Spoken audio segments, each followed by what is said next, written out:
مجھے دین اسلام سے پیار ہے، مجھے دین اسلام سے پیار ہے، مجھے دین اسلام سے پیار ہے، مجھے دین اسلام سے پیار ہے، مجھے دین۔ بسم اللہ الرحمن الرحیم نحمدہ ونصلی ونسلم علی رسولہ الکریم اما بعد فاعوذ باللہ من الشیطان الرجیم بسم اللہ الرحمن الرحیم۔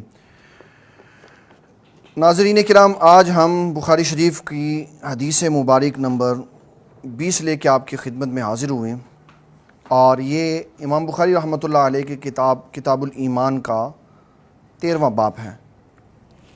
نبی صلی اللہ تعالیٰ علیہ وسلم کا ارشاد گرامی ہے۔ امام بخاری رحمۃ اللہ علیہ نے باب باندھا ہے قول النبی صلی اللہ تعالیٰ علیہ وسلم انا اعلمکم باللہ، میں تم سب سے زیادہ اللہ کا جاننے والا ہوں، اللہ کا علم رکھتا ہوں۔ وَأَنَّ الْمَعْرِفَةَ فِعْلُ الْقَلْبِ لِقَوْلِهِ تَعَالَى وَيَلَاكِ يُؤَاخِذُكُم بِمَا كَسَبَتْ قُلُوبُكُم، اور فرمایا کہ معرفت دل کا فعل ہے، اور اللہ تبارک و تعالیٰ ارشاد فرماتا ہے تمہاری ان قسموں میں تمہارا مواخذہ فرمایا جائے گا جو تم دل سے کرو گے۔ آج ہمارے پاس ام المومنین سیدہ عائشہ صدیقہ رضی اللہ تعالیٰ عنہ کی روایت ہے، روایت نمبر ہے 20۔ ارشاد فرماتی ہیں نبی اکرم شفیع معظم صلی اللہ تعالیٰ علیہ وسلم نے فرمایا اذا امرہم من الاعمال بما یطیقون، کہ اللہ تبارک و تعالیٰ جل مجدہ الکریم جب تمہیں کسی عمل کا حکم ارشاد فرماتا ہے تو اللہ تعالیٰ تمہیں صرف اسی عمل کے کرنے کا حکم ارشاد فرماتا ہے جس کی تمہارے اندر طاقت ہوتی ہے۔ تمہاری طاقتوں سے بڑھ کر اللہ تعالیٰ تمہیں کوئی بھی عمل ارشاد نہیں فرماتا۔ یہ نبی اکرم شفیع معظم صلی اللہ تعالیٰ علیہ وسلم کا ارشاد گرامی ہے جو آقا کریم صلی اللہ تعالیٰ علیہ وسلم نے فرمایا اللہ تعالیٰ تمہیں جب کسی کام کے کرنے کا حکم ارشاد فرماتا ہے تو اسی کام کے کرنے کا حکم ارشاد فرماتا ہے جس کی تمہارے اندر طاقت ہوتی ہے۔ نبی صلی اللہ تعالیٰ علیہ وسلم نے فرمایا انا لسنا کا حیاتی کا یا رسول اللہ صلی اللہ تعالیٰ علیہ وسلم۔ لوگوں نے کہا اے اللہ کے نبی صلی اللہ علیہ وسلم، یہ جو جملہ ارشاد فرمایا نا کہ میں تمہاری حیات کی طرح نہیں ہوں، میں تمہاری حیات کی طرح نہیں، یعنی میں تمہاری طرح نہیں۔ حدیث شریف میں نبی اکرم شفیع معظم صلی اللہ تعالیٰ علیہ وسلم نے جو باتیں ارشاد فرمائی ان میں ایک جملہ تھا لستو کا احد منکم، تم میں سے کوئی بھی ایک ایسا نہیں ہے جو میری طرح ہے۔ پھر فرمایا لستو مثلکم، میں تمہاری مثل نہیں ہوں، میں تمہاری مثل نہیں ہوں۔ پھر فرمایا لستو مثلی، تم میری مثل نہیں ہو۔ پھر فرمایا ایکم مثلی، تم میں سے کون ہے جو میری مثل ہے۔ یہ مختلف حدیث میں لفظ استعمال ہوئے جن میں سے سب کا معنی یہ بتا رہا ہے کہ کوئی شخص نبی صلی اللہ تعالیٰ علیہ وسلم کی طرح نہیں ہے اور حضور صلی اللہ تعالیٰ علیہ وسلم کسی کی طرح نہیں ہے۔ آپ اللہ تعالیٰ کے نبی ہیں اور سب سے وراء الورا ہیں۔ ام المومنین سیدہ عائشہ صدیقہ رضی اللہ تعالیٰ عنہ نے یہ جو بات ارشاد فرمائی نا، اس کے آگے ایک بڑا خوبصورت مضمون شروع ہو رہا۔ فرمایا ان اللہ قد غفر لک ما تقدم من ذنبک وما تاخر، یہاں پھٹا پڑ جاتا۔ فرمایا اے محبوب صلی اللہ تعالیٰ علیہ وسلم، اللہ نے آپ کے لیے بخش دیا جو کچھ آپ کے آگے ہے جو پیچھے ہے، من ذنبک، آپ کے گناہوں میں سے۔ تو نبی اللہ کا تو گناہ ہوتا ہی نہیں ہے، نبی اللہ صلی اللہ علیہ وسلم کا تو گناہ۔ کہتے ہیں نہیں نہیں نہیں، اس کا مطلب خلاف اولا۔ کون سا؟ خلاف اولا۔ ایک اولا کام ہے اور ایک خلاف اولا۔ تو جو کبھی جب حضور نے اولا چھوڑ دیا اور خلاف اولا کیا تو فرمایا میں نے یہ بھی آپ کا محبوب آپ کا معاف کر دی، اس کو تو اللہ ذنب کہہ رہا ہے۔ اللہ تعالیٰ اس کو، اعلیٰ حضرت رحمۃ اللہ علیہ نے جو آیت قرآنی کا معنی کیا نا وہی معنی ساری حدیثوں پہ لگے گا۔ اعلیٰ حضرت رحمۃ اللہ علیہ نے کنز العمال میں انا فتحنا لک فتحا مبینا لیغفر لک اللہ ما تقدم من ذنبک وما تأخر لیغفر لک اللہ ما تقدم. لیغفر لام جو ہے یہ سببیہ ہے وہاں پہ. فرمایا محبوب اللہ نے آپ کے سبب سے, آپ کے وسیلے سے, آپ کے توفیل سے آپ کے اگلوں اور پچھلوں کے سبھی گناہ معاف کر دی. نبی کا گناہ نہیں ہوتا, نبی کا گناہ ہم اس میں پڑھتے ہی نہیں ہے کہ اولا اور خلاف اولا, ہم اس میں نہیں پڑھتے. اگر یہ بحث ہے کسی بہت بڑے لیول کی ہوگی, عام بندے کی نہیں ہے. عام بندہ نبی اللہ کے بارے میں یہ کہہ رہا ہے کہ وہ اولا اور خلاف اولا, بابا نہ, یہ اس کا مقام اور مرتبہ نہیں ہے. یہاں کہیں حدیث میں یہ نہیں لکھا ہوا اولا اور خلاف اولا, وہاں گناہ کا لکھا ہوا ما تقدم من ذنبک, جو آپ کے پہلے گناہ ہیں جو بعد والے ہیں. نہیں, اس کا ترجمہ وہی بہترین ہے جو اعلیٰ حضرت نے کیا کہ آپ کے پہلوں کے اور آپ کے بعد والوں کے. اس سے پتہ چلا کہ غیر نبی معصوم نہیں ہوتا, گناہ کر لیتا, گناہ کر لیتا ہے. نبی گناہ نہیں کرتے, غیر نبی گناہ کر لیتے ہیں. اگر غیر نبی گناہ کر لیں اور وہ آل رسول ہوں تو اللہ تعالیٰ جل مجید الکریم ان کے گناہ پہلے سے معاف فرما چکا ہوا. نبی اکرم شفیع معظم صلی اللہ تعالیٰ علیہ وسلم کو جب یہ بات کہی گئی نا, فَيَغْضَبُ, آپ بڑے غضبناک ہوئے, وہ غصہ آیا اور جلال آیا. حتیٰ یعرف الغضب فی وجہہ, یہاں تک کہ آپ کا چہرہ مبارک نظر آ رہا تھا کہ آپ کو غصہ اور جلال آیا ہوا. تو آقا کریم صلی اللہ تعالیٰ علیہ وسلم فرمایا ان اتقاکم و اعملکم باللہ انا, میں تم سے زیادہ اللہ سے ڈرتا ہوں اور میں تمہارے سے زیادہ اللہ کے بارے میں علم رکھنے والا ہوں کہ کیا کرنا ہے اور کیا نہیں کرنا. اس میں میں 2-3 احادیث آپ کی خدمت میں اور عرض کرنا چاہوں گا. حضرت انس رضی اللہ تعالیٰ عنہ, یہ بخاری کی 5063 نمبر حدیث ہے جو میں آپ کو سنا رہا ہوں.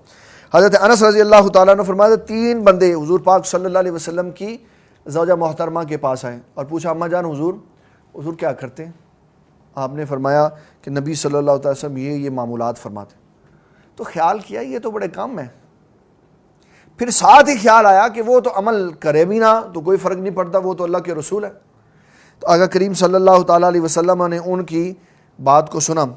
تو آقا کریم صلی اللہ تعالیٰ علیہ وسلم نے فرمایا تم نے یہ جو بات کی ہے نا, ایک نے کہا کہ میں ساری زندگی روزہ رکھوں گا, دوسرے نے کہا میں ہر رات میں قیام کروں گا, تیسرے نے کہا میں کبھی شادی نہیں کروں گا. تو فرمایا ایسی بات نہیں ہے, میں روزہ بھی رکھتا ہوں, میں افطار بھی کرتا ہوں, میں رات کو قیام بھی کرتا ہوں, میں آرام بھی کرتا ہوں اور میں شادیاں بھی کرتا ہوں. اور فرمایا یہ یاد رکھو میں تم سب سے زیادہ اللہ کا خوف رکھنے والا بھی ہوں. اب یہ کیوں فرمایا؟ یہ بات بڑی قابل غور ہے.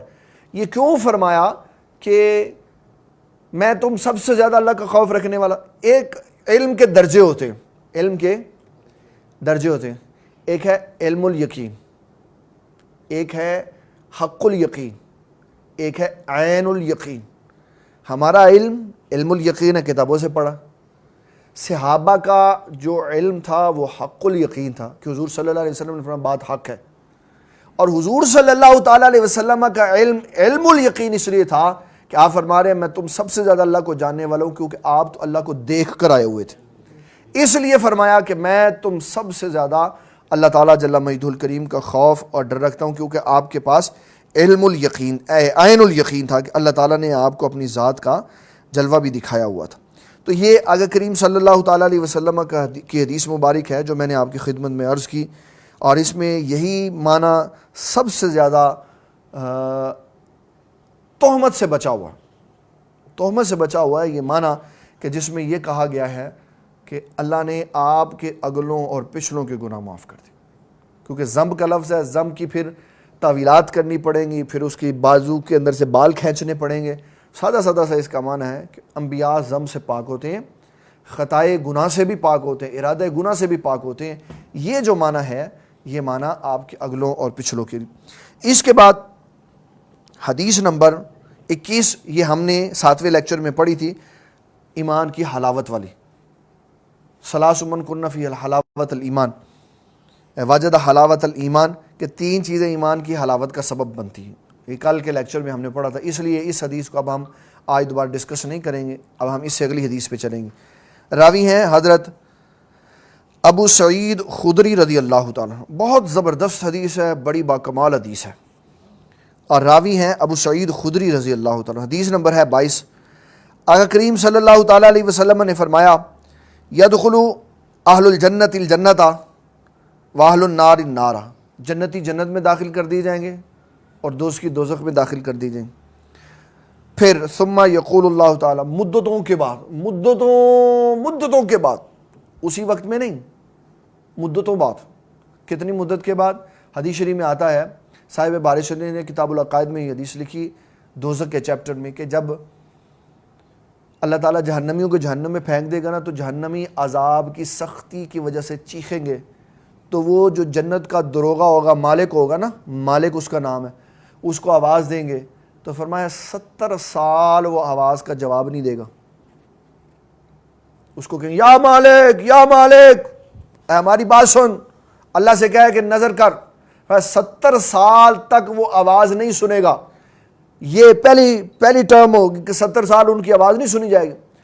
پھر 70 سال کے بعد وہ اتنا پوچھیں گے کیا بات ہے تمہیں، پھر اتنی بات کہنے کے بعد پھر 70 سال بات نہیں سنیں. یہ جو کہا نا کہ جنتی جنت میں چلے جائیں گے، جہنمی جہنم میں چلے جائیں گے. پھر اللہ تعالیٰ فرمائے گا یقول اللہ تعالیٰ ثم یقول، پھر فرمائے گا. تو یہ سالوں کے بعد فرمائے گا، اس سے اگلے دن یا اگلے لمحے میں نہیں فرمائے گا. اگر اگلے ہی لمحے اس کے لیے کہنا ہے تو جہنم میں کیوں بھیجا اس کو بھیجا جائے گا عذاب کے لیے، اور اس کو تسلی سے عذاب ہوگا، اگلے دن میں وہ معافی نہیں ہوگی. پھر جب مدتوں کے بعد اخرجوا من کان فی قلبہ مثقال حبۃ من خردل من الایمان، اللہ فرمائے گا اب اتنی سزا کے بعد دیکھو کسی کے دل میں ایمان کا رائی کے دانے کے برابر ہے تو اس کو نکال لو باہر. سالوں کے بعد فیخرجون منہا، پھر اس کو جب نکالا جائے گا قد اسودوا، فرمایا وہ کوئلے سے زیادہ سیاہ ہو چکا ہوگا. فیلقون فی نہر الحیاء والحیات، امام مالک کی روایت ہے. امام مالک یہ سند میں امام بخاری کے استاد ہیں. تو فرمایا کہ امام مالک کو یہ وہم پڑ گیا کہ جب میں نے حدیث سنی تھی اپنے استاد سے تو پتہ نہیں اس نے حیا کا لفظ بولا تھا یا حیات کا لفظ بولا تھا، حیاء والحیات. تو دوسری حدیث نے یہ ثابت کیا کہ یہ لفظ جب امام مالک کے استاد نے ان کو بتایا تو لفظ حیات بولا تھا، کہ جب اس کو جہنم سے نکالا جائے گا اور وہ سیاہ رنگ کا کوئلہ بن چکا ہوگا تو پھر اس کو آب حیات میں غوطہ دیا جائے گا. کس میں غوطہ دیا جائے گا؟ آب حیات میں. اور فرمایا کہ وہ اس طرح صاف ستھرا ہو کر باہر نکلے گا جیسے کومپل نئی تازی نکلتی ہے باہر، خوبصورت کومپل نکلتی ہے. اور پھر فرمایا کہ حدثنا عمر نے یہ کہا کہ امام مالک نے یہ جو سنا نا لفظ حیا، یہ حیا نہیں ہے، یہ حیات ہے. یہ کیا ہے؟ لفظ حیات ہے. تو جہنمی کو جب جہنم میں بھیج دیا جائے گا تو اللہ تعالیٰ جل مجید الکریم دوسری بار پھر اعلان فرمائے گا اور فرشتوں سے کہے گا اگر کسی کے دل میں رائی کے دانے کے برابر بھی ایمان ہے تو اس کو واپس بلا لو. اس سے یہ معنی واضح ہو جاتا ہے کہ صاحب ایمان بھی دوزخ میں جا سکتا ہے. صاحب ایمان بھی، اسی چیز سے تو صحابہ نے ڈر کر اور خوف کھا کر عبادت کی. حالانکہ نبی صلی اللہ تعالیٰ علیہ وسلم نے ان کو فرمایا تھا جو بدر سے آئے تھے، فرمایا آج کے بعد تم کچھ بھی کر لو دوزخ کی آگ نہیں تمہیں چھو سکتی. تو کیا ابو بکر صدیق نے کبھی نماز چھوڑی؟ عثمان غنی نے چھوڑی؟ عثمان غنی نے تو یہ کہا کہ یہ جو حضور پاک نے فرمایا نا عثمان فی الجنہ، فرمایا یہ تو آخری درجہ ہے، سب سے مشکل درجہ اور سب سے پہلا درجہ تو قبر ہے، تو میں بے فکر کیسے ہو جاؤں. اور پھر آپ نے کتنا اپنی کسر نفسی کی ہے. یہ کسر نفسی ہے. ہم اپنے لیے یہ بات کہیں گے تو ہم حقیقت بیان کریں گے، لیکن جب ہم صحابہ کے لیے ایسا جملہ کہیں گے تو ہم کسر نفسی کریں گے. وہ کیا تھی؟ حضرت عثمان غنی رضی اللہ تعالیٰ عنہ سے کہا بابا جی آپ اتنا قبر کے معاملات سے پریشان ہیں، آپ تو جنتی ہیں اور نبی صلی اللہ تعالیٰ علیہ وسلم نے تو آپ کو یہ فرمایا. تو آپ اکثر اس بات سے بھی روتے تھے، کہتے تھے یا اللہ مجھے گناہ بدکاری سے بچانا. اور یہ پتہ کون جملہ یہ کہہ رہا؟ یہ وہ جملہ کہہ رہا ہے، وہ شخص یہ جملہ کہہ رہا ہے جس کے بارے میں کتب حدیث میں اور کتب تاریخ میں اور محدثین نے اور مورخین نے اور شارحین نے یہ لکھا کہ پوری مذہب اسلام کے اندر ایک واحد شخص ہے عثمان غنی رضی اللہ تعالیٰ عنہ، جن کا یہ دعویٰ تھا میں جب سے جوان ہوا ہوں میں نے کبھی کسی غیر عورت کو نہیں دیکھا. وہ کہہ رہے ہیں یا اللہ مجھے بدکاری سے بچا. تو کہا عثمان غنی, کہا عثمان غنی نے یہ جملہ اس لیے کہا کہ وہ خوف کھاتے تھے, ڈرتے تھے. کہا ان کو کس چیز کا خوف تھا؟ کہا شیطان کا خوف تھا کہ بندہ تو بوڑھا ہو جاتا ہے, شیطان تو بوڑھا نہیں ہوتا, وہ تو کسی وقت میں بھی خرابی پر. ہم سب اسی کیٹیگری میں ہیں کہ ہم جب یہ کہیں گے تو ہم حقیقت حال سنائیں گے, اور جب حضور صلی اللہ علیہ وسلم کے اصحاب یہ بات کریں گے تو کسر نفسی کریں گے. وہ کیا کریں گے؟ بوڑھے ہیں, ضعیف العمر ہیں. اب میں اس میں ایک بڑا مخفی سا جملہ میں بات کہہ دیتا ہوں تاکہ جو باشعور ہیں ان کو سمجھ آئے. جوان آدمی میں اس طرف توجہ کرنا, اس کی ابتدا رسول اللہ صلی اللہ علیہ وسلم نے فرمایا, یہ حدیث سنانی ضروری ہے. آپ نے فرمایا قیامت والے دن اللہ سب سے زیادہ رحم فرمائے گا اس بندے پر جس کی داڑھی کے بال سفید ہوں گے, سب سے زیادہ نرم اس پہ ہوگا. پھر آپ نے فرمایا اللہ سب سے زیادہ جلال بھی اس پہ فرمائے گا جو بوڑھا زانی ہوگا. کہا محدثین کہتے ہیں ساتھ میں بوڑھا ہوگا, ساتھ میں یہ جرم کرنے والا ہوگا, تو اس کے اندر تو صلاحیت ہی نہیں ہوتی.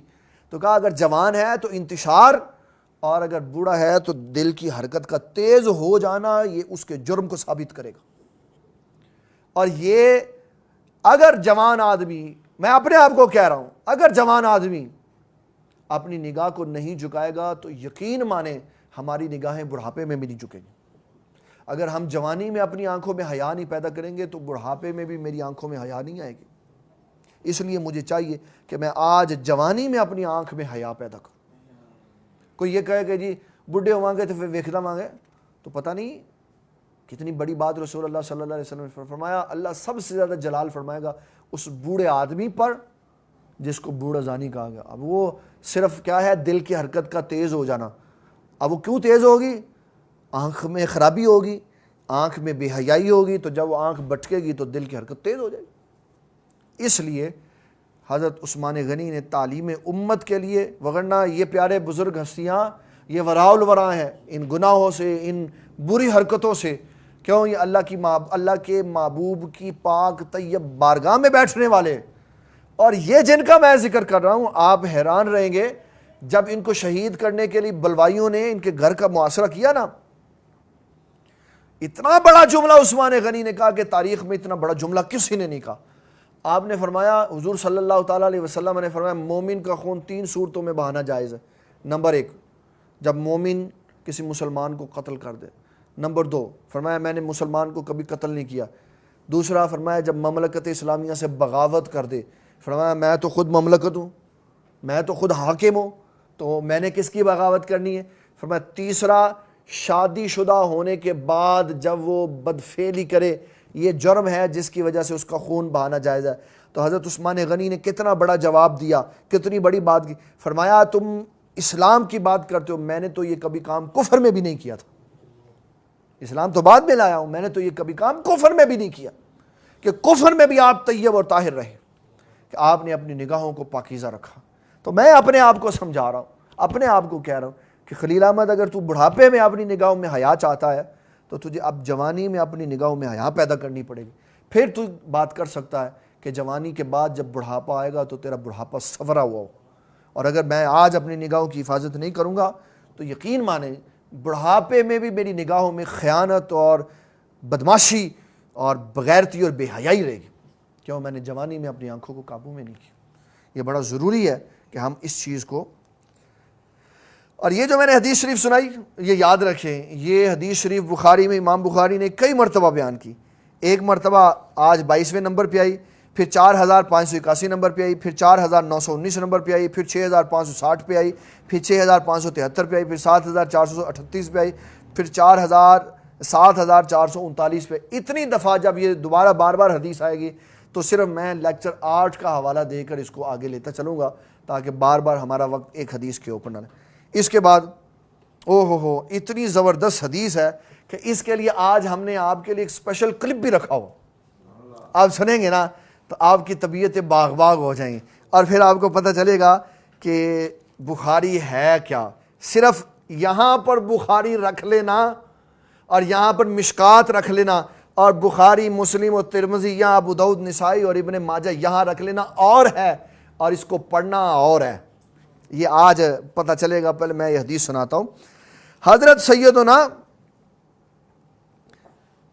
ابو سعید خدری رضی اللہ تعالیٰ عنہ آپ فرماتے ہیں رسول اللہ صلی اللہ تعالیٰ علیہ وسلم یہ خواب آ گیا. یہ کیا ہے؟ خواب ہے. اسلام میں خواب بڑے حیثیت رکھتے ہیں, چاہے وہ بابا جی کے ہوں, چاہے وہ باباؤں کے ہوں, چاہے وہ صحابہ کے ہوں, چاہے وہ نبی اللہ کے ہوں. اسلام میں خواب بڑی حیثیت رکھتے ہیں. نہ کسی قوم میں بابا ہوتا ہے تو نہ اس کو خواب آتے ہیں, اور جب کسی صحیح اللہ کے ولی کو خواب کرتے ہیں یہ ایویں جھوٹا سی, تجھے کس نے یہ اختیار دیا کہ تو جھوٹا خواب ثابت کر؟ جو ریالٹی ہے اس کو تو پہلے ثابت کر رہا, پھر جھوٹے اور سچے کا فیصلہ بعد میں کریں گے. سنیں, اور یہ میں اس کے لیے بات کرنے لگا ہوں جس کا میں نے کلپ سنانا ہے آج آپ کو, تاکہ آپ کو پتہ چلے گا کہ کیمرہ سامنے لگا کے آن ایئر لوگ جھوٹ کتنا بڑا بول دیتے, اور یہ خیال ہی نہیں ہوتا کہ اگر کسی کے پاس بخاری پڑھی ہوگی اور وہ پڑھتا بھی ہوگا تو وہ نکال لے گا تو کیا بنے گا. حضرت سیدنا ابو سعید خدری رضی اللہ تعالیٰ عنہ فرماتے رسول اللہ صلی اللہ تعالیٰ علیہ وسلم نے فرمایا بین انا نائم, فرمایا میں رات کو سویا ہوا تھا, رأیت الناس یعرضون علی وعلیہم قمص, فرمایا میری بارگاہ میں لوگ پیش کیے گئے, میں نے لوگوں کو دیکھا کہ ان کے اوپر قمیضیں تھیں, منہا ما یبلغ الثدی, بعض کی قمیضیں سینے تک تھی, بعض, یہ فرق دیکھیے گا کتنا بڑا, فرمایا بعض کی قمیضیں سینے تک تھیں, ومنہا ما دون ذالک, اور بعض کی سینے سے بھی اوپر تھی. تو قمیض شروع کہاں سے ہوتی ہے؟ کندھوں سے. قمیض شروع کہاں سے ہوتی ہے؟ جب اوپر سے ڈالیں گے تو کندھوں سے, تو بعض کی سینے پہ ختم, تو بعض کی سینوں سے اوپر, یعنی اتنی سی. پھر فرمایا وعرض علی عمر بن الخطاب, پھر عمر بن خطاب پیش کیے گئے, وعلیہ قمیص یجرہ, ان کی قمیض اتنی لمبی تھی کہ پیچھے گھسٹ رہی تھی, پیروں سے لٹک کے پیچھے گھسٹ رہی تھی. قالو فما اولت ذالک یا رسول اللہ, حضور اس کی تعویل کیا ہے؟ آقا کریم صلی اللہ تعالیٰ علیہ وسلم نے فرمایا اس کی تعویل ہے الدین, کہ عمر بن خطاب کو اللہ نے سب سے زیادہ دین دیا. اچھا پھر لوگ تقسیم کاری کرتے ہیں, ایک ادھر بندہ رہتا ہے کوئی ٹاؤن ہے اس میں, وہ کہتا ہے کہ صحابہ نے تو اتنے بڑے مدرسے ہی نہیں بنائے, میں نے اتنے ہزاروں ایکڑ کے اوپر, میں نے اس کام میں صحابہ کو پیچھے چھوڑ دیا, میں آگے چلا گیا. اب سناؤ.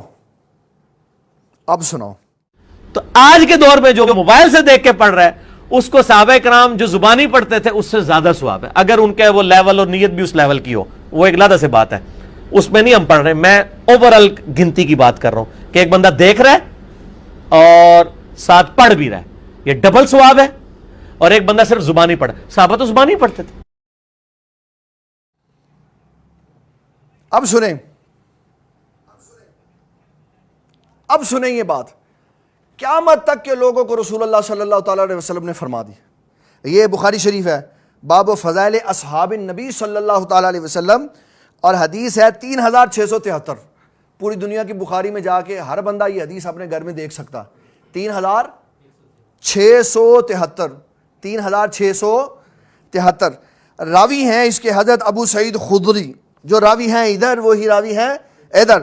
فرماتے قال النبی صلی اللہ تعالیٰ علیہ وسلم لا تسبوا اصحابی, فرمایا میرے کسی صحابی کو برا نہیں کہنا, میرے کسی صحابی کو برا نہیں کہنا. فلو ان احدکم انفق مثل احد ذهبا, فرمایا اگر تم میں سے کوئی شخص, یہ قیامت تک کے لوگوں کے لیے, تم میں سے کوئی شخص احد پہاڑ کے برابر سونا تقسیم کرے, ما بالغ مد احد ولا نصیفہ, فرمایا میرے صحابی کے ایک مد اور آدھے مد کے برابر بھی نہیں ہو سکتا. یہ قیامت تک کے لیے رسول اللہ نے فرما دیا. کوئی ہزاروں ایکڑ مدرسہ بنا دے, کوئی موبائل ایپ کیا 10 قرآن رکھ کے سامنے پڑھے, اس کو وہ ثواب نہیں مل سکتا جو رسول اللہ کے صحابہ کو ملتا. یہ حدیث ہے, یہ بخاری ہے. ایسے ہی کہہ دیا کہ آج کوئی موبائل ایپ سے پڑھے گا تو اس کو دگنا ثواب ملے گا. موبائل ایپ میں کہہ رہا ہوں, بڑی ذمہ داری سے کہہ رہا ہوں, موبائل ایپ چھوڑو, 10 قرآن سامنے رکھ لو اور سب کے اوپر نظر ڈالو, 1000 قرآن مجید رکھ لو. جو بات داتا صاحب نے فرمائی نا, اس سے بڑی بات ہے کوئی نہیں. ایسے ہی کہتے ہو بابے کہاں سے آئے, بابے یہاں سے آئے. داتا صاحب رحمۃ اللہ علیہ فرماتے ہیں ساری دنیا کے مسلمانوں، غوثوں، قطبوں، ابدالوں، اوتاد، اصفیاء، تابعین، تبع تابعین، مردوں عورتوں، سب کی ہزاروں سال کی عبادت اکٹھی کر لو، کسی صحابی کے ایک سجدے کے برابر نہیں ہو سکتے۔ تم بات کرتے ہو 2 بار قرآن سامنے رکھے اور 1 بار سامنے رکھے اور موبائل ایپ کی بات کرتے ہو۔ تمہیں حدیث بخاری پڑھنی چاہیے دوبارہ سے۔ فرمایا کوئی بندہ کہیں پر بھی سونا تقسیم کر دے، کتنا؟ احد پہاڑ کے برابر، 3 کلومیٹر کا اس کا قطر ہے، دیکھا ہوا ہے نا آپ نے، 3 کلومیٹر کا اس کی گولائی 3 کلومیٹر کی ہے، اور جتنا اوپر ہے اس سے دگنا نیچے ہے۔ فرمایا سب اس کے اوپر سونا تقسیم کر دے اور میرا صحابی ایسے کرے، لو یہ لے لو، یہ اللہ یہ صدقہ میں نے تمہیں کر دیا۔ تو فرمایا میرے صحابی کی ایک مٹھ، ایک مد، کیوں اس مد کے لیے حضور پاک نے دعا فرمائی، اللہم بارک فی مدنا و شامنا، یا اللہ فی مدنا و ساعنا، یا اللہ ہمارے مد میں اور ہمارے سا میں برکت پیدا فرما دے۔ تو فرمایا ہمارا مد ہو یا آدھا مد ہو میرے کسی صحابی کا، اور کوئی شخص پوری دنیا میں سے کہیں سے بھی احد پہاڑ کے برابر بھی سونا تقسیم کرے، تو فرمایا 1 مد اور آدھے مد کے برابر صحابہ نے ایک چبوترا، ایک اینٹ بنائی، قیامت تک لوگ ایکڑوں کے حساب سے مدرسے بنائیں گے، اس ایک اینٹ کا مقابلہ کوئی نہیں ہو سکتا۔ جنہوں نے اینٹیں بنائی ایکڑوں کے حساب سے، انہیں پیسہ مسلمانوں نے بھی دیا، کافروں نے بھی دیا، اور صحابہ جس دور میں اسلام پڑھ رہے تھے وہاں کھجور کھانے کے لیے موجود نہیں تھی، اور باتیں کرتے ہیں حضور پاک کے صحابہ کے ساتھ ملنے کی کوشش کرتے ہیں۔ میں نے یہ حدیث شریف کیوں سنائی ہے، میں اس کی وضاحت کر دیتا ہوں۔ اس لیے کہ بعض لوگوں نے کہا ہے، کیونکہ عادت ہوتی ہے لوگوں کی، وہ کہتے ہیں لو جی حضرت عمر بن خطاب کی فضیلت ہے تو پھر ابو بکر صدیق پر بھی تو فضیلت ہوئی نا، کہ ابو بکر صدیق تو ذکر ہی کوئی نہیں آیا۔ ابو بکر صدیق کا تو حضرت سیدنا ابو بکر صدیق رضی اللہ عنہ کا صحابہ میں سے کسی سے کوئی مقابلہ نہیں ہے۔ یہ امت کا اور صحابہ کا اجماع ہے کہ حضور صلی اللہ تعالیٰ علیہ وسلم کی امت میں سب سے افضل حضرت ابو بکر صدیق ہے، آپ کا کسی سے مقابلہ نہیں کیا جائے گا، سب مقابلے والے بعد میں ہیں، حضرت ابو بکر صدیق سب سے آگے کھڑے ہوئے۔ اور یہ کس نے کہا؟ حضرت علی المرتضیٰ کے بیٹے محمد بن حنفیہ نے کہا، میں نے اپنے ابا جان سیدنا علی المرتضیٰ سے پوچھا، ابا جان یہ بتائیں حضور صلی اللہ تعالیٰ علیہ وسلم کی امت میں سب سے افضل کون ہے؟ تو آپ نے فرمایا ابو بکر صدیق۔ پھر پوچھا کون ہے؟ بھائی عمر بن خطاب۔ پھر کہا کون ہے؟ پھر کہتے میں نے یہ نہیں کہا کون ہے، اس لیے نہیں کہا کہ ہو سکتا ہے عثمان غنی کا نام نہ لے لیں۔ پھر میں نے پوچھا آپ کون ہیں؟ تو فرمایا میں مسلمانوں کے بندوں میں عام سا بندہ ہوں یار۔ یہ کسر نفسی تھی، عام نہیں تھے لیکن کسر نفسی تھی، تواضع تھی کہ اپنے آپ کو عام بندوں میں شامل کیا، وگرنہ بڑے مرتبے اور شان والے تھے۔ اور جب خیبر کا مارکا ہوا نا، خیبر کا مارکا ہوا تو حضرت علی المرتضیٰ جب مرحب کے سامنے گئے تو مرحب کہنے لگا مجھے لوگ کہتے ہیں میں شیر ہوں۔ فرمایا تجھے لوگ کہتے ہیں شیر ہے، میری ماں نے تو مجھے پیدا ہی شیر کیا ہوا ہے، تو بات آج کرتا ہے۔ اور ایسے تلوار ماری اور مرحب کا سر اتار دیا۔ یہ خیبر جو ہے یہ یہودیوں کا مرکز تھا اس وقت کا، پوری دنیا میں، جیسے آج اسرائیل مرکز ہے نا یہودیوں کا، اس وقت یہ خیبر مرکز تھا، اور مسلمانوں نے تہ و تیغ کر کے یہودیوں کو فرار کر دیا۔ اور مسلمان کتنے تھے؟ 1400۔ اور جب آپ نے فرمایا نا کہ خیبر کی طرف جانا ہے تو سب کھڑے ہو گئے، اور نا خیبر کی طرف سب نہیں جائیں گے، خیبر کی طرف وہ جائے گا جو حدیبیہ میں تھا، کیونکہ خیبر میں مال نظر آ رہا ہے نا، تو وہاں سے مال ملنے والا۔ یہ صحابہ کی لالچ پہ بات نہیں ہے، یہ نبی صلی اللہ تعالیٰ علیہ وسلم نے ان کو فوقیت دی جو پہلے پچھلے مارکوں میں گئے ہوئے تھے، کہ جو گیا ہے پہلے اس کا پہلے حق ہے، وگرنہ کسی کے دل میں نہیں یہ خیال تھا۔ اور احتیاط کے طور پر حضور صلی اللہ تعالیٰ علیہ وسلم نے یہ بھی جملہ ارشاد فرما دیا، فرمایا جو خیبر میں جائے گا اس کو اللہ کے ہاں سے اجر و ثواب ملے گا، اجر و ثواب ملے گا۔ تو 1400 بندے خیبر میں گئے اور 40,000 صرف جنگجو انہوں نے تلوار چلانے والے خیبر کے قلعے میں چھپا کے رکھے ہوئے تھے۔ 40,000 اور 1400، 40,000 اور 1400۔ اور پھر مسلمانوں نے 9 دن کا وہ محاصرہ کیا کہ یہودیوں کی جڑیں کاٹ کے رکھ دی۔ تو قرآن پڑھ کے صرف کہتا ہے صحابہ سے افضل ہو گیا، خیبر کی بات کر، کبھی کہہ کہ حضرت علی المرتضیٰ نے جو جناب 40 بندوں کا وزن کے برابر میں اکیلا اٹھا سکتا ہوں، پھر دیکھیں گے، پھر بات کریں گے کہ تیرے اندر کتنی پاور ہے۔ وہ جو خیبر کا قلعہ 40 بندے نہیں اٹھا سکتے تھے دروازہ، حضرت علی المرتضیٰ نے اکیلے نے اٹھا دیا۔ تو اس کا دعویٰ کر، پتہ چل جائے گا تو کتنے پانی میں موجود ہے۔ بات کرتے ہو تم قرآن مجید کے پڑھنے کی، صحابہ نے جو قرآن مجید پڑھا نا ویسا قرآن کوئی نہیں پڑھ سکتا۔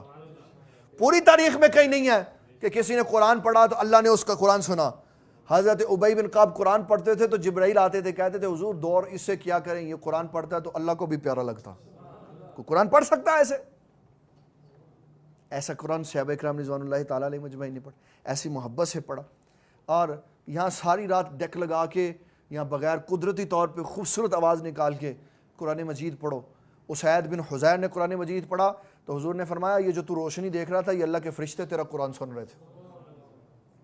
بات کی ہم نے، اور پتہ نہیں کہاں سے پڑھ کے آئے ہوئے ہیں۔ اور ابھی تو آنا ہے، قادیانیوں کی بات آنی ہے، پھر اس میں سناؤں گا کہ قادیانیوں کو کس نے کافر کہا اور کس نے مسلمان کہا، پھر بات کریں گے کہ کون مسلمان ہے اور کون کافر ہے۔ حضور صلی اللہ تعالیٰ علیہ وسلم نے فرمایا اس سے مراد ہے دین، اس سے مراد ہے ایک اور، اس کے اوپر ایک دو حدیثیں اور ہیں حضرت عمر بن خطاب کے بارے میں، وہ بھی میں سنا دیتا ہوں۔ آقا کریم صلی اللہ تعالیٰ علیہ وسلم نے اپنا خواب سنایا، فرمایا کہ میں نے خواب دیکھا کہ کنویں سے میں پانی نکال رہا ہوں، پھر میرے بعد حضرت ابو بکر صدیق نے نکالا، فرمایا انہوں نے تھوڑا نکالا وہ تھک گئے، پھر عمر بن خطاب نے خوب پانی نکالا، خوب نکالا۔ عرض کی حضور یہ کیا ہے؟ فرمایا یہ اسلام ہے، کہ پہلے اسلام میں نے پھیلایا، پھر ابو بکر صدیق نے تھوڑا پھیلایا، 2.5 سال، پھر عمر بن خطاب نے 12 سال اسلام کی خدمت کی، خوب پانی پھیلایا، خوب زمین سیراب کی۔ اور 11 لاکھ تھی جب حضور صلی اللہ علیہ وسلم کا وصال ہوا، 22 لاکھ سے بڑھا کر 11 لاکھ سے بڑھا کر 36 لاکھ مربع میل تک فتح کر دیا اسلام کا علاقہ۔ اتنا عمر بن خطاب رضی اللہ تعالیٰ نے۔ پھر ایک اور حدیث میں آیا کہ حضور صلی اللہ تعالیٰ علیہ وسلم فرماتے ہیں میں نے خواب میں مجھے دودھ کا پیالہ پیش کیا گیا، میں نے پیا، خوب سیر ہو کر پیا، پھر میں نے عمر بن خطاب کو دے دیا، پھر انہوں نے پیا۔ عرض کی حضور اس سے کیا مراد ہے؟ فرمایا اس سے علم مراد ہے۔ اس سے کیا مراد ہے؟ علم مراد ہے۔ وہ علم جو حضرت عمر بن خطاب نے قرآن مجید کی صورت میں حضور صلی اللہ تعالیٰ علیہ وسلم سے صرف سورۃ بقرہ 12 سال میں پڑھی۔ وہ جو کہتے ہیں نا نہیں استاد کے بغیر یہاں پہ پڑھ لو، تو پڑھ لو آپ پہ، بابا سارے ترجمے پڑھے آپ پہ پڑھ لو، پھر کیا پتہ چلے گا کہ کون سی آیت میں کون سے اسرار و رموز چھپے ہوئے ہیں، کس آیت میں اللہ تعالیٰ کی طرف سے انوار و تجلیات کی بارش چھپی، کس میں کون سا مسئلہ پڑا ہوا ہے، کس میں کون، پڑھ لو خود ہی، پھر جنت میں جاؤ یا جہنم میں جاؤ، اللہ کو کوئی فرق نہیں پڑتا۔ اس نے واضح کہہ دیا قل الحق من ربکم، محبوب صلی اللہ علیہ وسلم آپ فرما دیجئے حق تمہارے رب کی طرف سے آ گیا، فمن شاء فلیؤمن ومن شاء فلیکفر، چاہے تو مومن ہو جاؤ چاہے تو کافر ہو جاؤ، انا اعتدنا للظالمین نارا احاط بهم سرادقها، اگر تم کافر ہو جاؤ گے تو اللہ نے وہ مکان تمہارے لیے تیار کیا ہوا ہے جس کی دیواریں بھی آگ کی بری ہوئی ہیں، وَإِن يَسْتَغِيثُوا يُغَاثُوا بِمَاءٍ كَالْمُهْلِ يَشْفِي الْوُجُوهَ، فرمایا جب پانی پینے کے لیے پانی مانگو گے نا تو کھولتا ہوا تمہارے جسم کا پیپ اور ریشہ تمہیں پلایا جائے، اور اگر تم ایمان والے ہو کہ جنت میں چلے جاؤ گے تو فرمایا جس تکیے کے ساتھ ٹیک لگا کے بیٹھو گے وہ تکیہ بھی ریشم کا بنا ہوا ہوگا، اب تمہاری پسند ہے چاہے جنت لے لو چاہے جہنم لے لو۔ اس نے یہ کوئی نہیں پابندی رکھی، انڈیپینڈنٹ کر دیا سب لوگوں کو، جہاں سے مرضی پڑھو جیسا مرضی پڑھو، لِيَبْلُوَكُمْ أَيُّكُمْ أَحْسَنُ عَمَلًا، جب وہ باس بعد الموت کے بعد اٹھائے گا نا پھر وہ پوچھے گا دے حساب کیا لے کے آیا۔ اس لیے دین پڑھیں کوئی حرج نہیں ہے، خود بھی گھر میں بیٹھ کے کتابیں پڑھیں، لیکن ان کی تعویلات نہ کریں، جو بات نہ سمجھ آئے ان کو علماء کی طرف لے جائیں۔ حضور صلی اللہ تعالیٰ علیہ وسلم کا حکم مبارک ہے متشابہات میں نہ پڑھو، متشابہات میں نہ پڑھو، ان کو علماء کی طرف لوٹا دو۔ تو یہ حضرت سیدنا عمر بن خطاب رضی اللہ تعالیٰ عنہ، آپ کی عظمت اور شان ہے کہ اللہ تعالیٰ نے آپ کو دین دیا، علم دیا، تقوی دیا اور نعمتوں سے نوازا۔ فرمایا یہ عمر ہے جن کے بارے میں یہ کہا جاتا ہے کہ عمر جس راہ سے گزر جاتے ہیں وہ راہ شیطان نہیں گزرتا، چھوڑ دیتا۔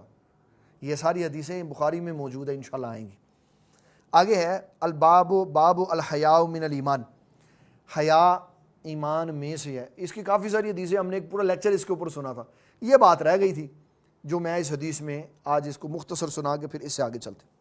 نبی اکرم شفیع معظم صلی اللہ تعالیٰ علیہ وسلم نے فرمایا اور راوی ہیں حضرت سالم بن عبداللہ نبی، سالم ہیں حضرت عبداللہ بن عمر کے بیٹے، اور وہ بیٹے ہیں حضرت عمر بن خطاب کے۔ تو حدیث کا معنی یہ ہوگا سالم نے سنا عبداللہ سے اور عبداللہ نے اپنے باپ حضرت عمر بن خطاب سے۔ تو مقصد یہ ہوا، معنی یہ ہوا کہ اس حدیث کے راوی ہیں حضرت عمر بن خطاب رضی اللہ تعالیٰ، سنانے والے ہیں سالم حضرت عمر بن خطاب کے پوتے، لیکن اصل راوی کون ہے؟ حضرت عمر بن خطاب رضی اللہ۔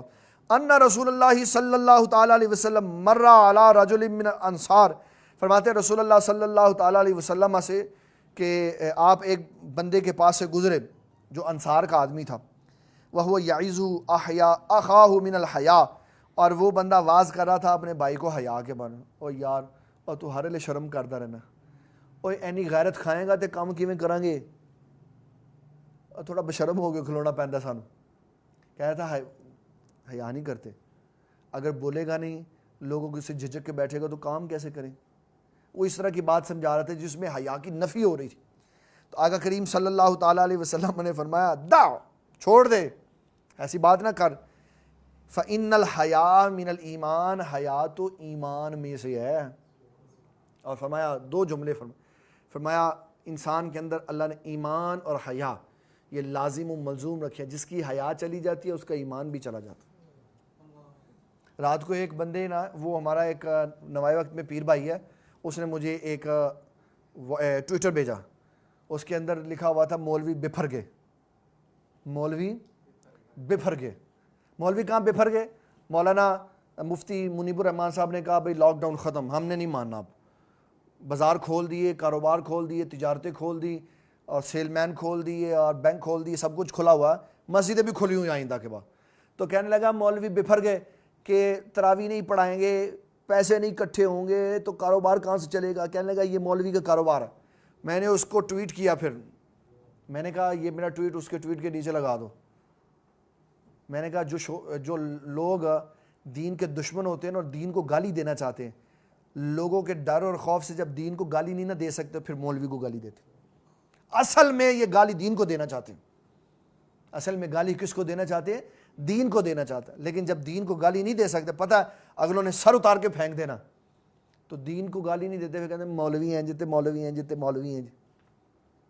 بابا اتنے سالوں سے 72-73 سال سے پاکستان بناؤ، کبھی کسی مولوی نے کہا ہے آگے کہ ہمارا راشن پانی ختم ہو گیا؟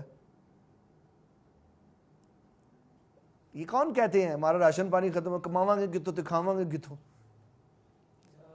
اس لیے یہ ذہن میں رکھیں، جب آپ کو دین پر غصہ آئے تو مولوی کو گالی نہ دے، اپنی اصلاح کریں کہ میں اس قدر اس حد سے نیچے چلا گیا ہوں کہ مجھے اب اسلام کے اوپر غصہ آ رہا، اب میں مسجد کو تنبیہ کر رہا ہوں، اب میں مسجد کو بھائی ایک سمپل سی بات ہے، بینک میں آپ نے اصول بنایا کہ سینیٹائزر رکھ دو اور فاصلے سے کھڑے ہو جاؤ، پیسے لے جاؤ، تو بابا مسجد میں بھی سینیٹائزر رکھے ہوئے ہم نے، صفوں میں فاصلے سے بندے کھڑے کر دیے ہیں، آئیں نماز پڑھیں، سینیٹائزر سے ہاتھ صاف کریں، نماز پڑھنے کے بعد گھر چلے جائیں، گھر کو بھی آباد رکھیے، سنت نوافل گھر پڑھ لیں، فرض مسجد میں پڑھ لیں، اللہ کا گھر بھی آباد رہے، آپ کا گھر بھی آباد رہے، کیا مسئلہ ہے؟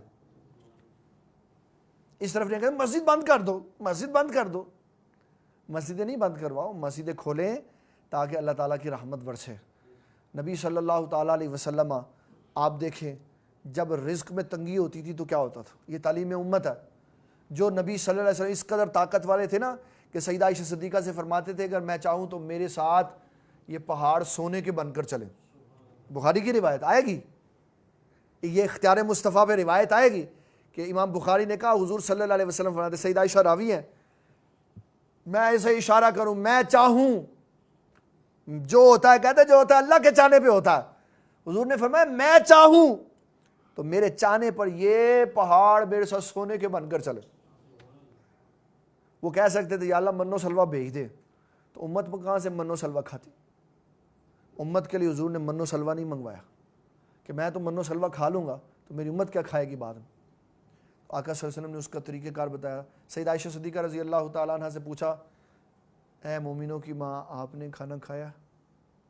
اس کا مطلب ہے ہمارے جتنے بھی شوہر حضرات ہیں جب گھر جا کے کہیں نا لیا روٹی لیا، تو ایسے نہ کہیں پہلے پوچھے بی بی صاحبہ آپ نے کھانا کھایا؟ وہ کہیں ہاں جی میں نے کھا لیا. اچھا پھر کھانا لائے. اور اگر کہیں کہ میں نے نہیں کھایا تو چلو دونوں مل کے کھانا کھاتے. تو سیدہ عائشہ صدیقہ سے پوچھا آپ نے کھانا کھایا؟ کہا حضور پاک صلی اللہ علیہ وسلم سے عرض کی حضور میں نے 3 دن ہو گئے کھانا نہیں کھایا. کتنے دن؟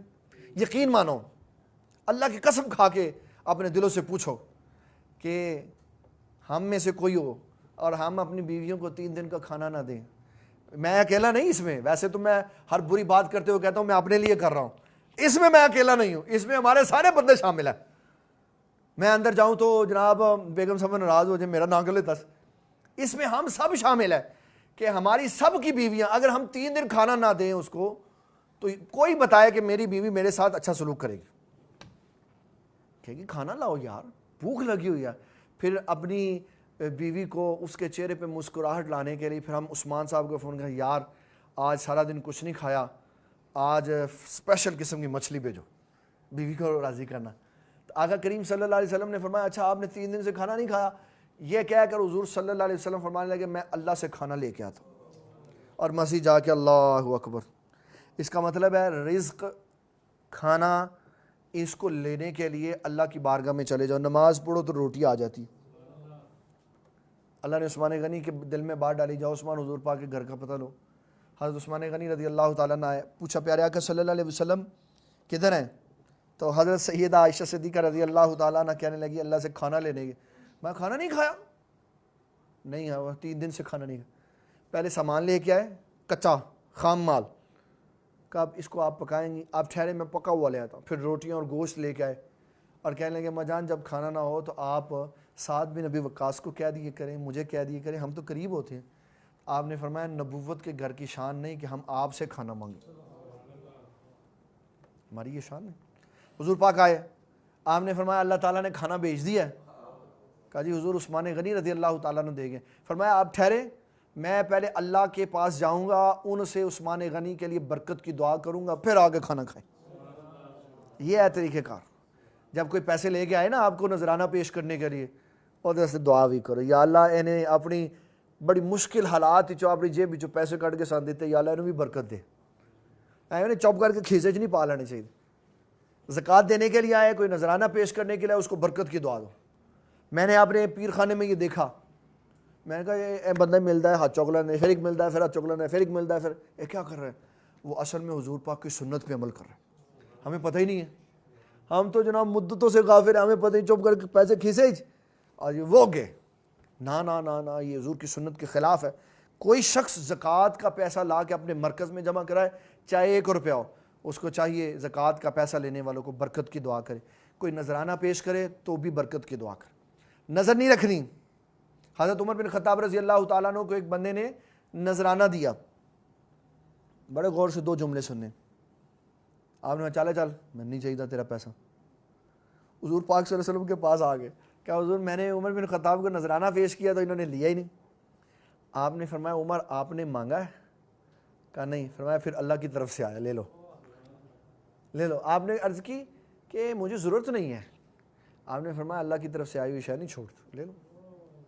ہمارے بابا نگینہ صاحب رحمۃ اللہ علیہ فرماتے تھے خود نہیں مانگو, خود بن مانگے جو ملے تو گھی شکر, جو مانگا سو پانی. بن مانگے جو ملے تو گھی شکر, جو مانگا سو پانی. ختم ہو گئی وہ بات. مانگنا نہیں, کوئی خود دے جائے. ایک بندے کو حضرت عمر بن خطاب نے حضور پاک کی بات سنی کہ تجھے جو اچھی شے پسند ہے نا وہ اپنے دوست کو دے. آپ کو گھوڑا بڑا پسند تھا, آپ نے دوست کو دے دیا.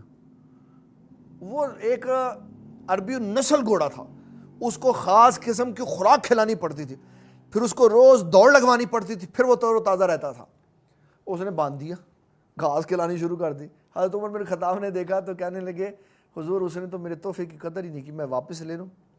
آپ نے فرمایا عمر تحفہ دے کے واپس لے لینا ایسے ہے جیسے کہہ کر کے کھا لینا. اب وہ جو کرتا ہے اس کو کرنے تو واپس نہیں لینا. اب دے دیا, 100 دے دیا. میں نے ساری زندگی اپنے والد گرامی رحمۃ اللہ علیہ کا یہ دستور دیکھا, آپ نے جو شے ایسے نکال کے دے دی نا, پھر آپ نے واپس نہیں اس کو لیا. چاہے بھائی کو دی, چاہے بیٹے کو دی, چاہے جس کو بھی دی, کبھی اس کو واپس نہیں دی. میں جب دے دیا تو پھر دے دی. اور میں نے ایسا بندہ دنیا میں کبھی نہیں دیکھا کہ جس کو پیسے سے اتنی بے نیازی تھی کہ پیسے کی تو وہ کسی حقیقت کو ہی نہیں سمجھتے.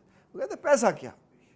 اصل میں انسان کی اللہ کی بارگاہ میں اس کا تقرب اور اس کا قرب ہونا چاہیے. پیسہ کیا ہے. اللہ اکبر. تو آپ نے اس کو فرمایا دا چھوڑ دے اس کو, چھوڑ دے اس کو. ہاں جی, دا کون سا سیکھوں. چلو ماشاء اللہ جی, ماشاء اللہ.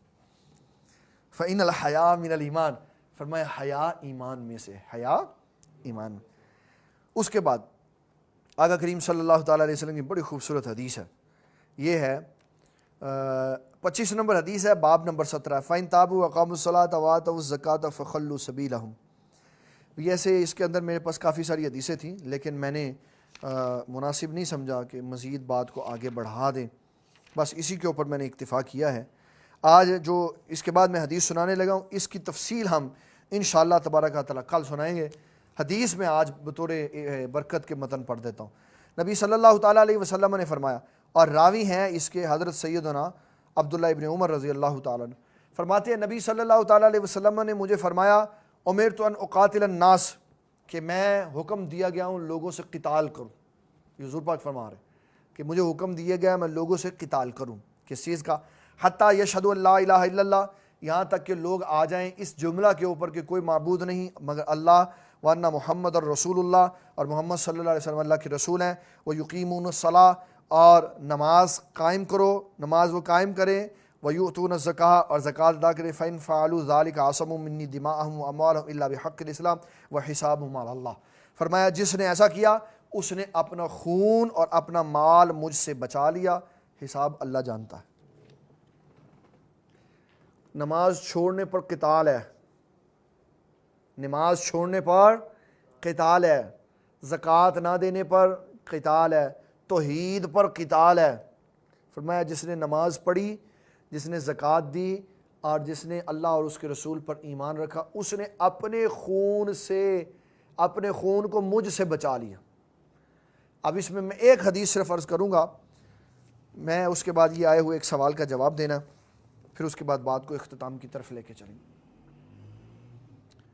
اللہ اکبر. نبی صلی اللہ تعالیٰ علیہ وسلم کا ارشاد گرامی ہے کہ جس نے نماز قائم کی, جس نے زکوٰۃ ادا کی, توحید کا اقرار کیا, اس نے مجھ سے بچا لیا اپنے خون اور مال کو, اپنے خون اور. جب انسان نماز پڑھتا ہے, ایک صرف بات کروں, جب انسان نماز پڑھتا ہے تو آقا کریم صلی اللہ تعالیٰ علیہ وسلم فرماتے اس کے مال, اس کے خون اور اس کے اہل و عیال کی ذمہ داری, حفاظت کی ذمہ داری اللہ پہ ہوتی ہے. اور جب شخص کوئی نماز چھوڑ دیتا ہے تو اللہ فرماتا ہے جا میں نے ذمہ بھی چھوڑ دی, اب نہ میں تیرا محافظ ہوں, نہ تیرے بچوں کا محافظ ہوں, نہ تیرے گھر بار کا محافظ ہوں, نہ تیرے مال کا محافظ ہوں.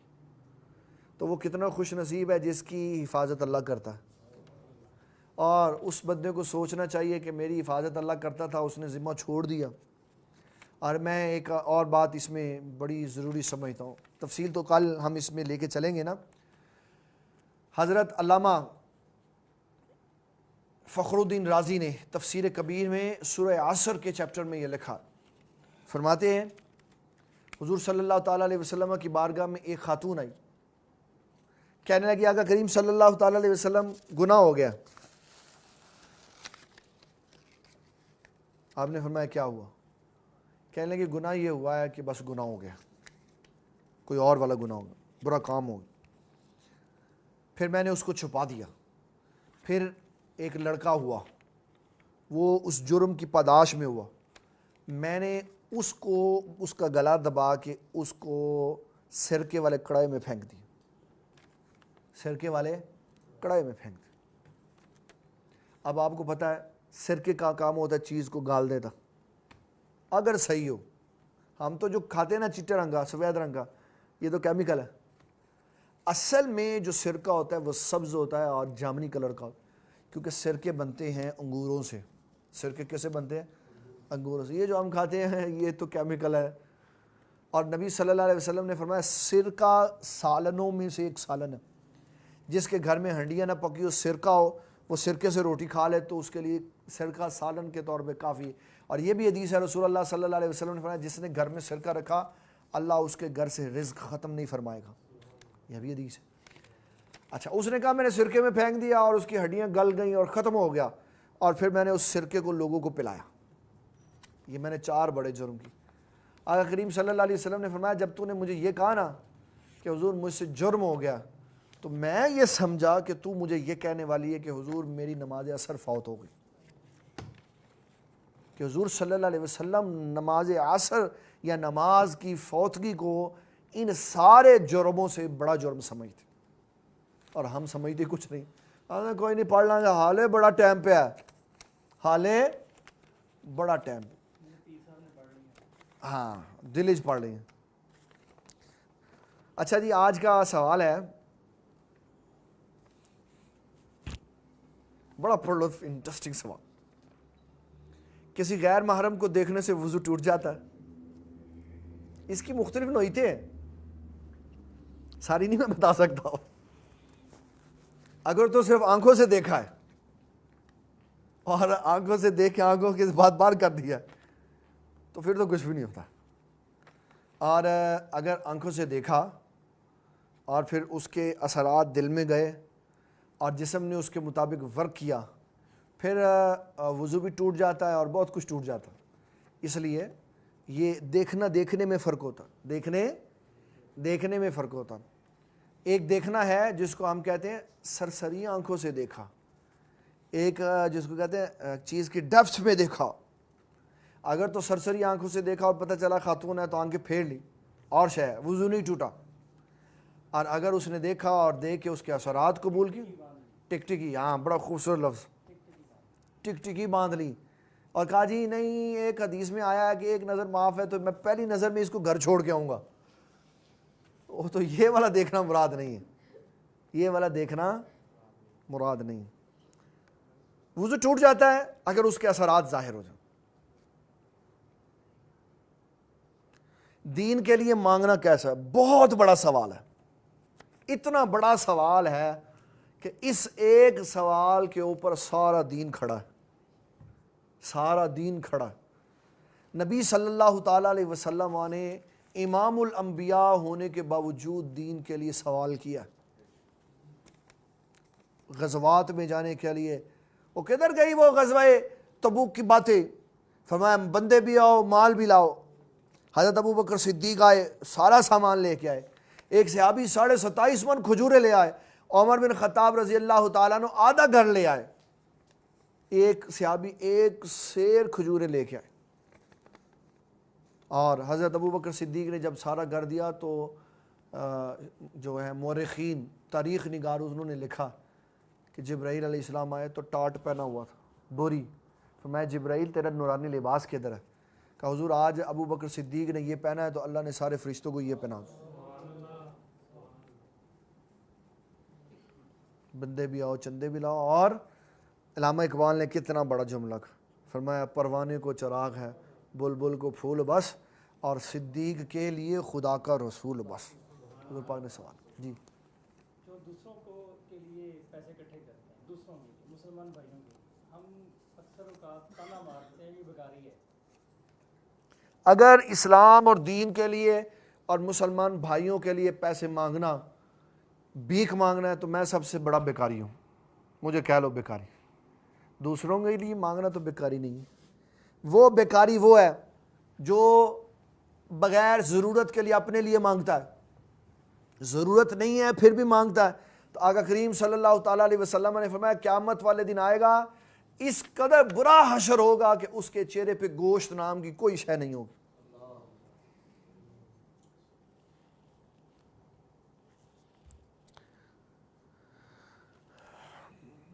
سرقہ کتنی قسم کا ہوتا ہے؟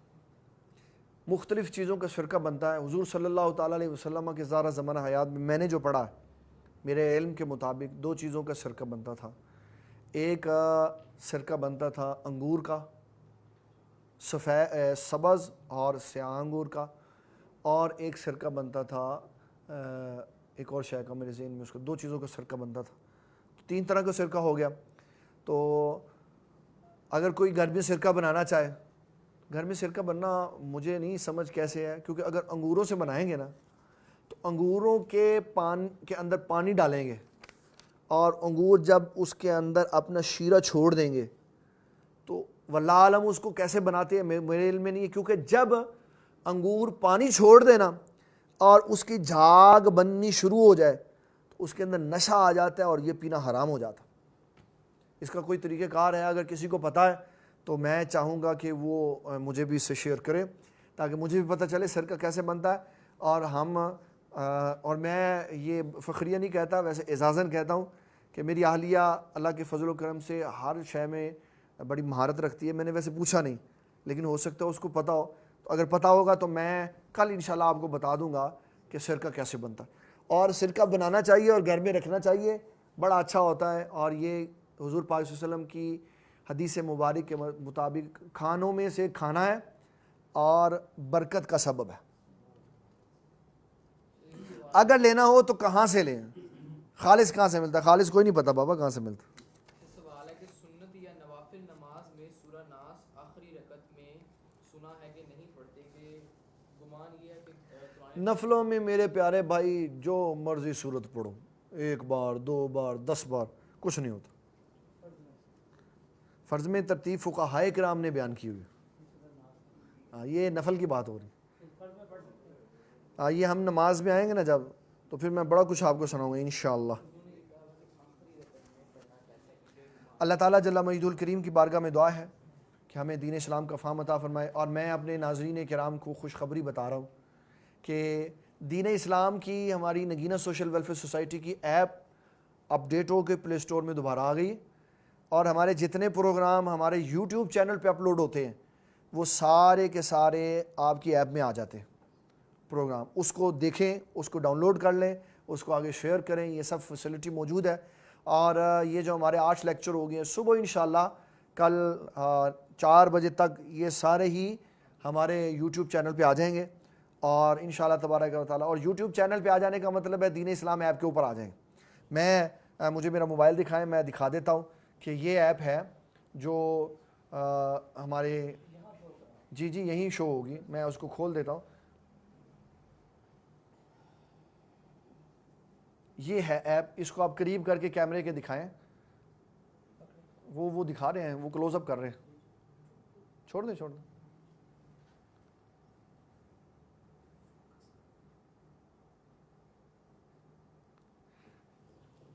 یہ ایپ آپ ڈاؤن لوڈ کریں گے تو انشاءاللہ سارے ہمارے لیکچر آپ کو گھر میں۔